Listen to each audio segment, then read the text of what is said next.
یه لحظه به یقه انگلیسی این مانتو نگاه کنید. الان فکر میکنید که روی کاغذ الگو رو کشیدم و چند تا هم لقی روش بستم. نه عزیزم، کاملا روی خود پارچه الگو رو کشیدم، حتی یه لقی هم نبستم و همچین خروجی داشتم. پس تا انتها این آموزش رو ببین و سیوش کن که حتما به دردت میخوره. اول الگوی جلو رو روی پارچمون میکشیم با هر متدی که هستید. از قسمت خط مرکزی جلو 3 سانت 3 سانت برای روهمگرد علامت میزنیم و این خط رو تا پایین میکشیم. خط سینه و خط کمر رو نصف میکنیم، میشه بازی یقه. از گوشه گردن به بازی یقه یه خط میکشیم. این خط شکستمون میشه. از بالا 11 سانت میایم پایین و گونیا رو به این صورت که میبینید میذاریم روی خط شکست و یه خط 10 سانتی میکشیم. از اینجا هم به بازی یقه وصلش میکنیم.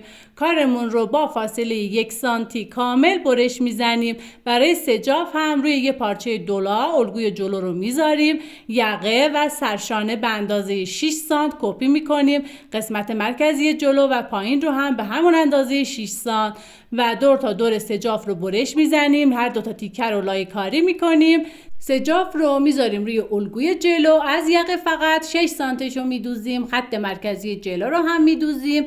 بعد سجاف رو برمیگردونیم. از انتهای دوختمون یقه جلو رو با متر ایستاده اندازه میگیریم. الگوی پشت رو هم میاریم. یقه پشت رو هم به همین صورت با متر ایستاده اندازه میگیریم. روی یه پارچه دولا مجموع یقه جلو و پشت که برای من شد 23 سانت رو یه خط میکشیم. عرضش هم 10 سانت باشه. به شکل یه مستطیل در میاد. از بالا 8 سانت میایم پایین، علامت میزنیم. خط پایینی رو هم نصف میکنیم. این دوتا قسمت رو به شکل یک هلال ملایم به هم دیگه وصل میکنیم. از بالای یقه 2 سانت خارج میشیم. این قسمت رو هم به پایین یقه وصل میکنیم. دور یقه رو با فاصله نیم سانتی برش میزنیم. از یقه پشت 2 تا برش میزنیم. یکیش رو هم لایه کاری میکنیم. قسمت بالای یقه رو کامل میدوزیم. بعد از اینکه دوخته شد یقه پشت رو برمیگردونیم. یه اتوی خوب هم بهش میزنیم.